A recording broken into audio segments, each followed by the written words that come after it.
disclaimer under Section 107 of the Copyright Act 1976, allowance is made for fair use purposes such as criticism, comment, news reporting, teaching, scholarship, education, and research.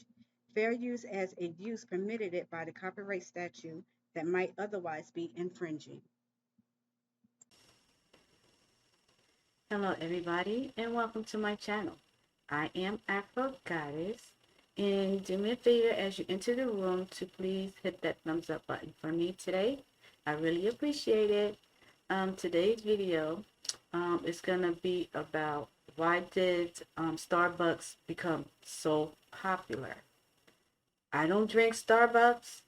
I'm really not a coffee drinker, but we're gonna see why did they become so popular. So without further ado, here we go. Let's get into the video.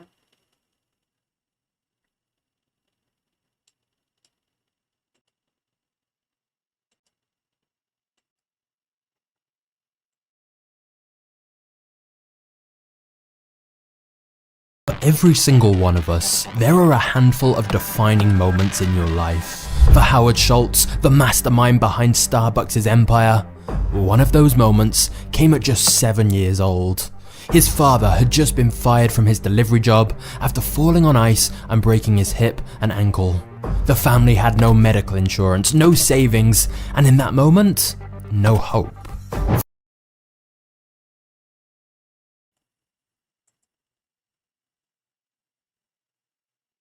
Well, this started off wrong already. How you gonna get fired because you fell on some ice and broke your hip? How you gonna get fired from that? That's crazy. Anyway, let's get into the video.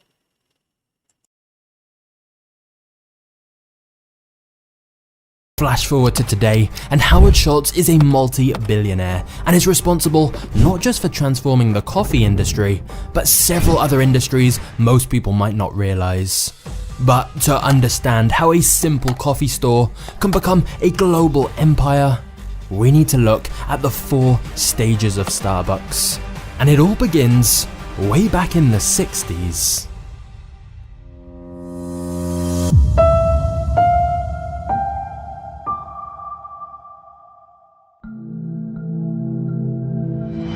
This is Gordon Bowker. Whilst travelling across Europe, he ordered a cappuccino from a small cafe in Rome, and it tasted different. Better, much better. You see, at the time, most Americans only drank cheap instant coffee or low quality coffee from diners. When he returned from his trip, Gordon told 2 friends about this experience, and they decided to try and bring higher quality coffee to the American market. This is the original Starbucks, a small store with no big plans. It opened in 1971 on Seattle's seafront.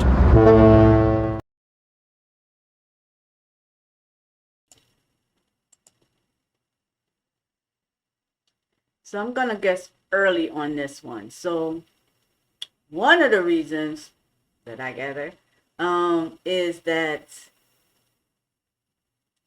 people drunk instant coffee, which instant coffee is a lower grade of coffee. It's cheap tasting.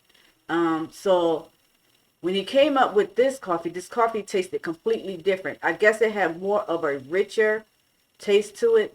Again, I don't know. I have never in my life had Starbucks, so I don't know the difference between the two. But again, I am not a coffee drinker anyway. I may drink it every now and then, especially when I need that little rush when I'm at work and people were pissing me off and getting on my nerve.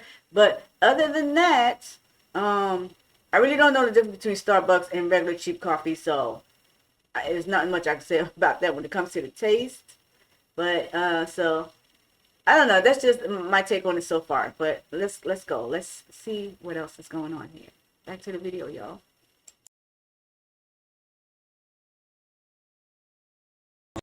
However, it wasn't like you're imagining. The original Starbucks store sold bags of high quality coffee beans along with the equipment needed to make coffee at home, but they didn't actually make or serve drinks in the actual store. With this business model, growth was slow but steady. By 1981, they had 4 stores, all based in Seattle, and the coffee was selling well. So well, in fact, that they caught the attention of Howard Schultz. Now, despite growing up very poor and with the difficulties with his father losing his job, through hard work, Howard had managed to build a career for himself. It hadn't been easy, he'd even had to sell his blood to afford to get through college. But by 1981, Howard was the vice president of a company, and that company just happened to be one of Starbucks' suppliers. This is how Howard Schultz first heard about Starbucks. He was intrigued by the amount of orders this little coffee company was making and went down to one of their Seattle stores one day to check it out for himself. He tried their coffee and was immediately hooked. So much so that he decided he wanted to be a part of Starbucks and reached out to the 3 guys who'd founded the company to see if they'd hire him. But the only person who thought Howard joining Starbucks was a good idea was Howard himself. The 3 founders of Starbucks were reluctant to let someone else join, and even Howard's own mum told him, "You're doing well, you have a future, don't give it up for some small company nobody's ever heard of." Despite this, Howard was persistent. He was unfulfilled in his current job and could see the huge potential for Starbucks. So he kept writing to the Starbucks founders, and after over a year of convincing, Howard joined the Starbucks team. Little did anyone know, that decision would change everything. And when people say you're an evil empire bent on world domination, you say... I hate that. I hate that.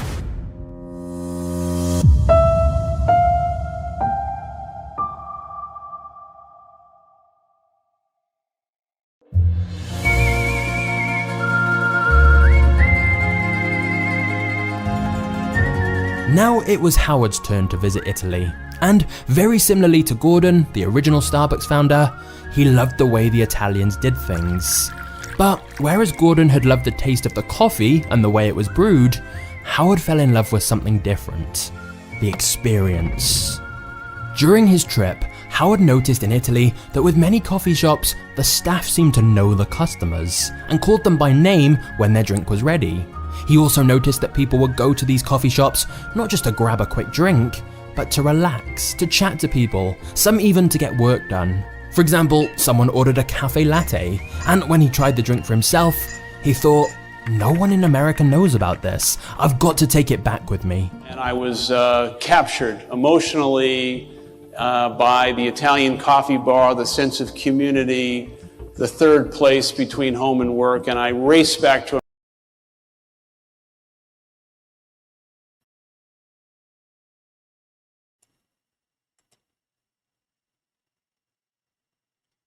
Okay, so I'm gonna have to be the devil's advocate here.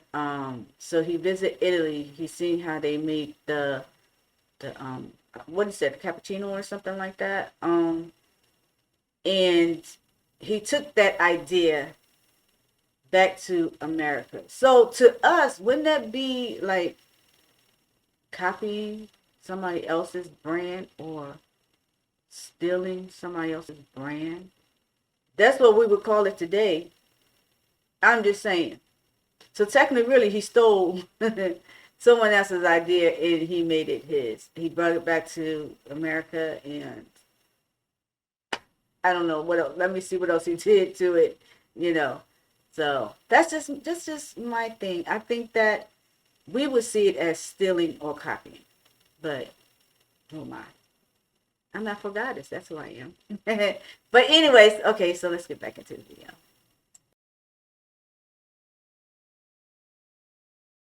America thinking this is what I'd like to try and do and transform the Italian coffee experience into the American society.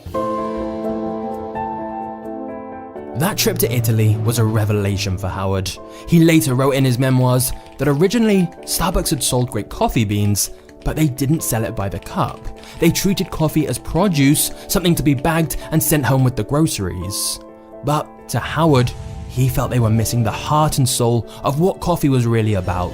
He felt that just like Italy, they needed to make coffee not a product, but an experience. Howard was excited, right up until the moment he told the Starbucks founders about this idea, who quickly shot him down.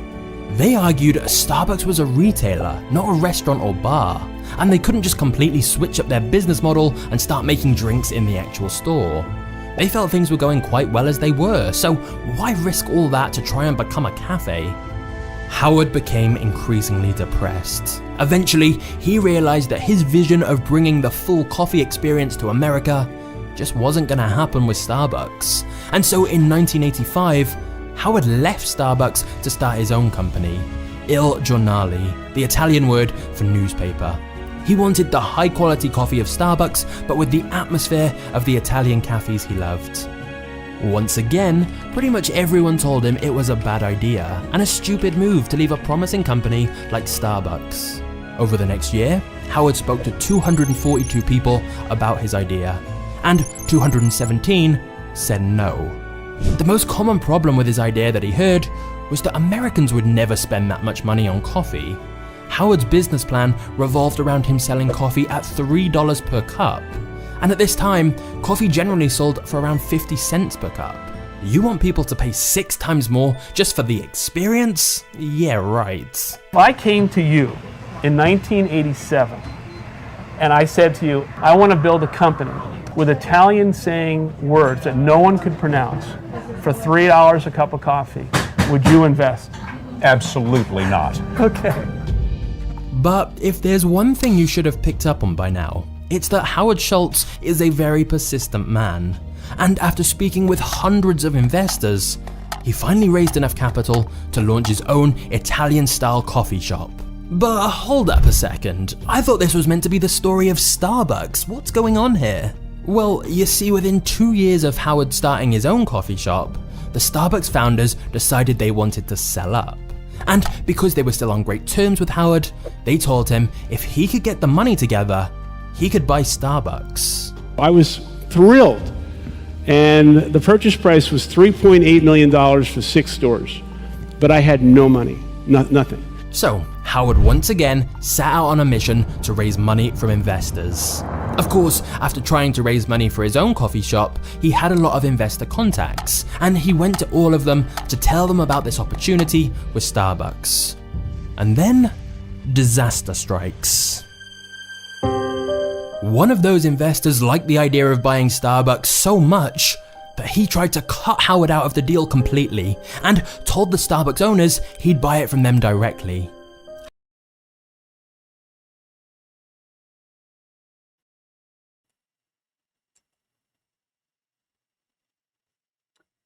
I keep saying this time and time again, right? There's always somebody that's shiesty, that's going to do some shiesty stuff to try to cut you out of the whole entire picture. Greed is hell, okay? And people would do whatever it is that they need to do to make sure that they get that money or become rich off of someone else. They will stab you, cut you, shoot you, whatever it is that they need to do to make sure that their lifestyle of what they want is in fruition. And this is crazy, but it is business. It's what people have been doing for so long, and it's going to always be that way. It continues to be that way. And it's crazy because when you collab, everybody eats. But greed gets in the way so bad that nobody wants to compromise. Nobody wants to. They just want it all. They just want it all. It's like all or none, right? And it's crazy. But I knew it was gonna be something shiesty somewhere along this line because it's business, right? Right. All right. Back to the video. Daggone shame. Always somebody ready to cut you out. Howard was devastated. He was so close to finally owning Starbucks himself, and it was snatched away at the last second. Deflated and depressed, he told one of his friends about the situation. And he says to me, come to our office tomorrow morning and meet our senior partner. And I said, okay, who is it? And he said, Bill Gates Sr. And I walk into his office and he says, we're going to go for a walk. And I said, where are we going? And he said, we're going to go see the man. And we walked in. I don't know if he called him. I don't know if there was an appointment. I don't know anything. Bill Gates, all 6'7", 6'8", towers over his desk and says, "You should be ashamed of yourself. This is not going to go down. You are going to stand down, and this kid is going to realize his dream." And it worked. Thanks to Bill Gates' dad, the other investor backed down, and Howard Schultz raised the $3.8 million needed to buy Starbucks himself. Once he was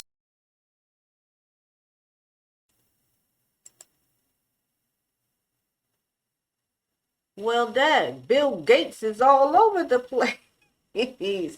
Bill Gates, they like Bill Gates own the world. You know, he's a very powerful man, I see. Right? I didn't know he had his hand in this one. But okay. Back to the video. Wow.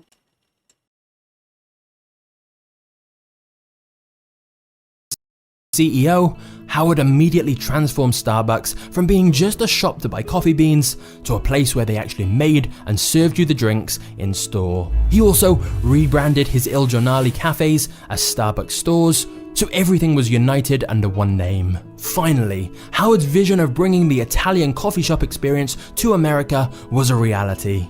And when you zoom out and look at the timeline, you realize what a few years it had been. In 1981, Howard discovered Starbucks. A year later, he joined the team. By 1985, he'd left the team to start his own coffee company. And now in 1987, Howard was back at Starbucks, this time as the CEO. He was finally the man in charge, ready to shape Starbucks' future. And trust me, things were about to get crazy. But before we get to the next chapter, have you thought about how to grow your business? Well, that's where today's awesome sponsor, Shopify, comes in. Shopify gives you all the tools you need to sell your products both online or in person. For example, even if you have no technical experience, you can easily create a website, customize your store exactly how you want it, and then begin accepting payments from all over the world. Not only that, but Shopify enables you to manage everything right from your phone. You can see your recent orders as well as your analytics on the Shopify app, so you can check up on exactly what your customers are buying and from where. You even get notified of orders while on the go as well. For me personally, one of the goals of having a business was to have more freedom, the ability to travel and not be tied to one spot. And that's why I think Shopify works so well. They give you all the tools to build your business, but make it super easy to manage it from anywhere. And the best part is, you can literally try it out completely free for yourself. Just click the top link below to get started today.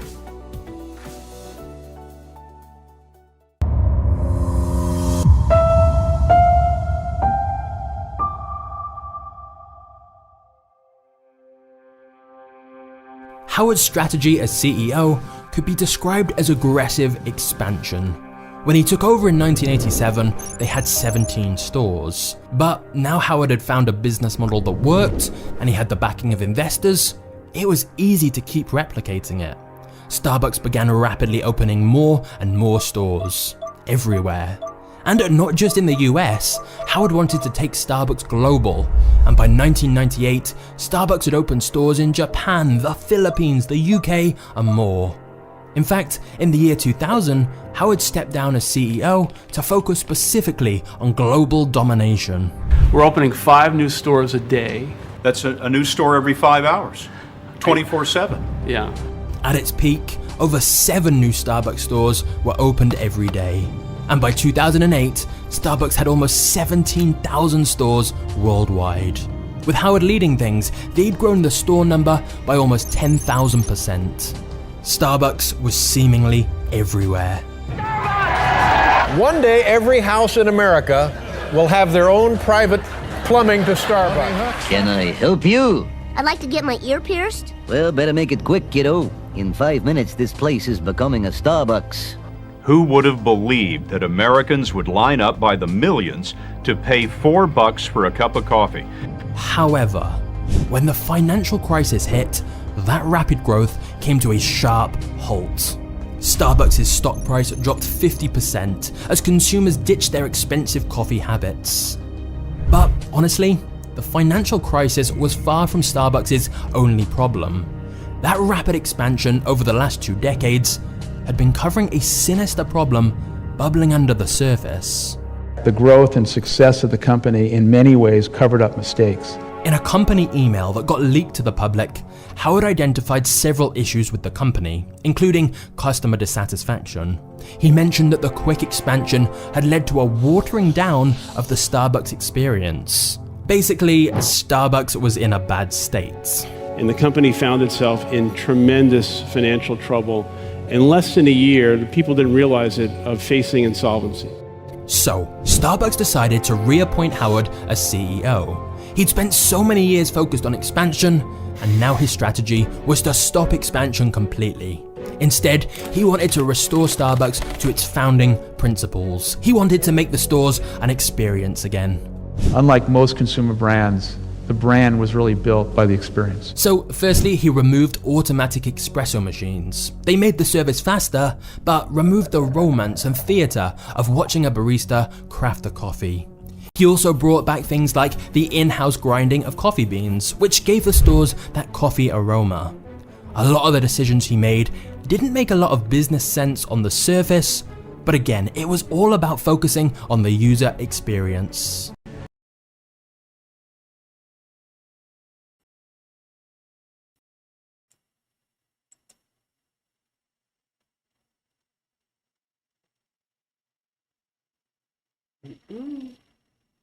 So what he did was he tried to cheat people out of the authenticity of the coffee by watering it down and tried to hide it.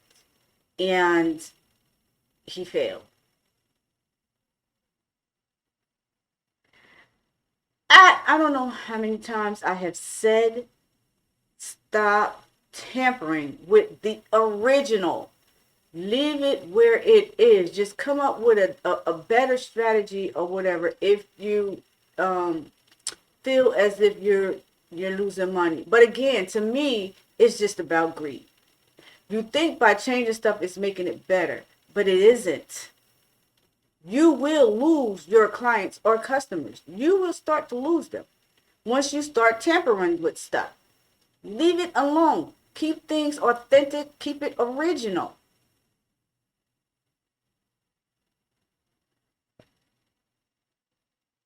I just got triggered right quick.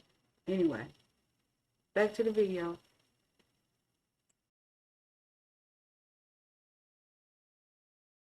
And one of the biggest unorthodox decisions we made at the height of our problems is we decided to close every store in America to retrain over 100,000 people at a cost of $7 million.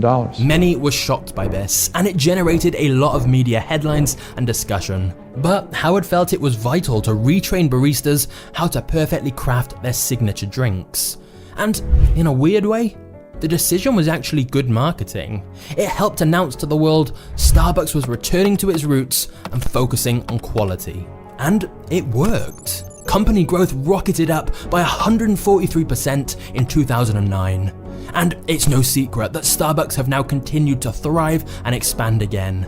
In fact, at the time of this video, they have over 32,000 worldwide stores. But again, let's just hold up a second. The story of Starbucks is undeniably a success story, and Howard's rise from poverty to billionaire is remarkable. He saw an idea, brought it to a new market, and through hard work and great business strategy, built an empire. However, what's possibly even more remarkable is where Starbucks is heading.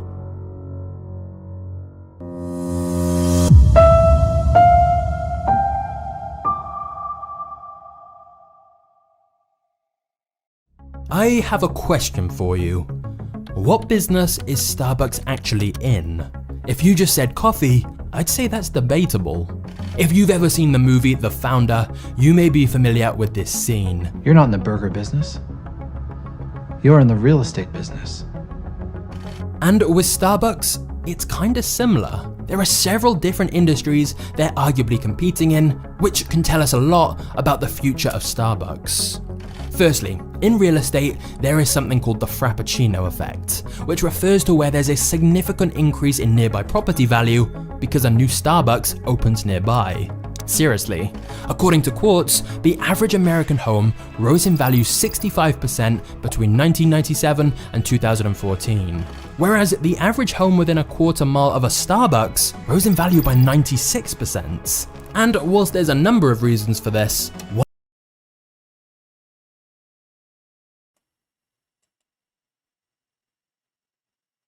I probably stopped it too soon, but that makes sense. Because if you notice, it depends on where you live or where you move to. The property value of your house or whatever is more expensive. That's just like if you own a house on a corner, you would be paying more for that house sitting on a corner than you would like in the middle of the street, in the middle, midway or whatever. It depends on what town that you live in will determine how much rent, how much your house will be. So this makes sense. It makes perfect sense. Anyway, back to the video. Yeah.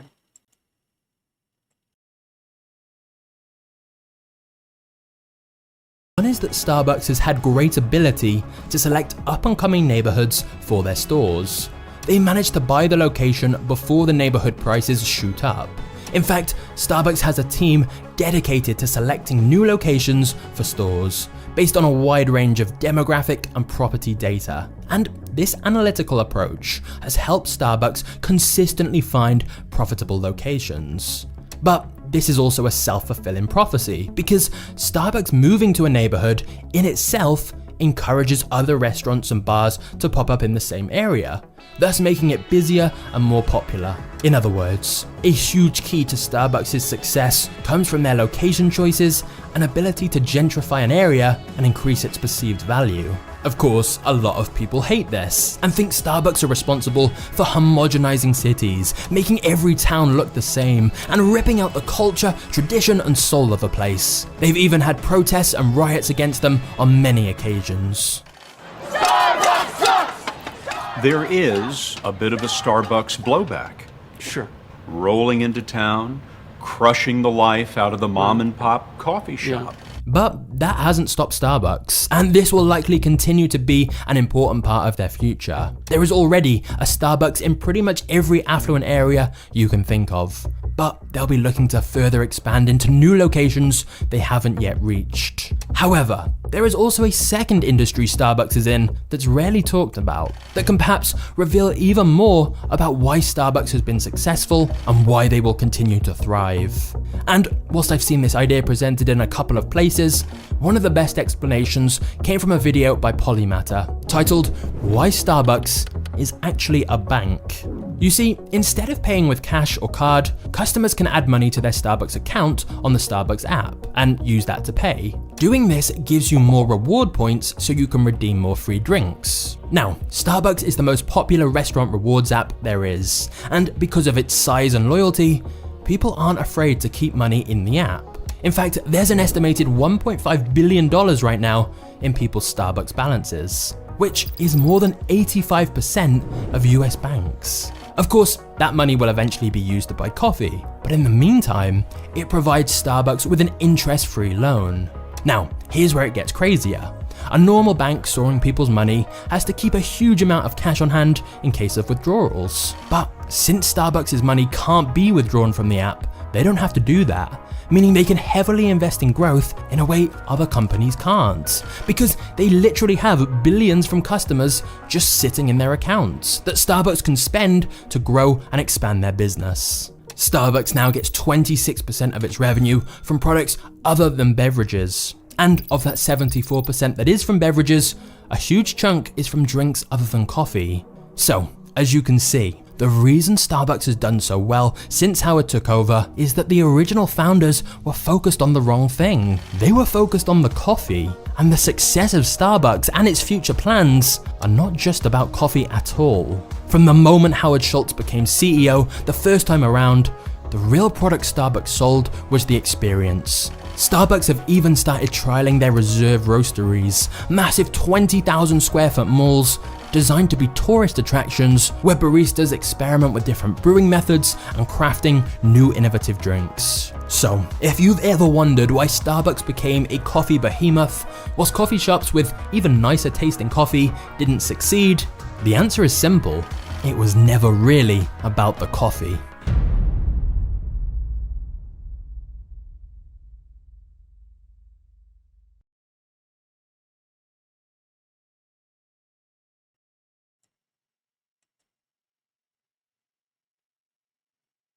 Well, okay. All right. Well, I don't drink coffee, so, you know. But here's the thing. If it was never about the coffee, then why is that coffee so expensive? I want to know how much it really costs today because, like I said, I don't drink coffee, so I don't know. But I want to know how much coffee is today at Starbucks. Number 2. Either I missed it or they didn't say it. I was more looking into, I want to know where they get their coffee bean from. Where they get their coffee bean from to make this coffee so expensive and better tasting than other coffees or other coffee beans. Where did they get that? Where did they get their original beans from? I don't think they never said it. If they did, I missed it, and I need to pay more attention. But I don't think they said where they actually really got their coffee beans from. But yeah. So there you have it, you Starbucks lovers, you know. And for those that don't drink Starbucks, now you know how Starbucks became so popular so quick. It's just like they said too. It was never really about the coffee. Hey, that's business. Whatever works. All right, y'all, that concludes my video. Please don't forget to hit the thumbs up. Subscribe to my channel, and look for more of my reaction videos to come. So until then, everybody, please stay safe. Peace. Afro Goddess is out.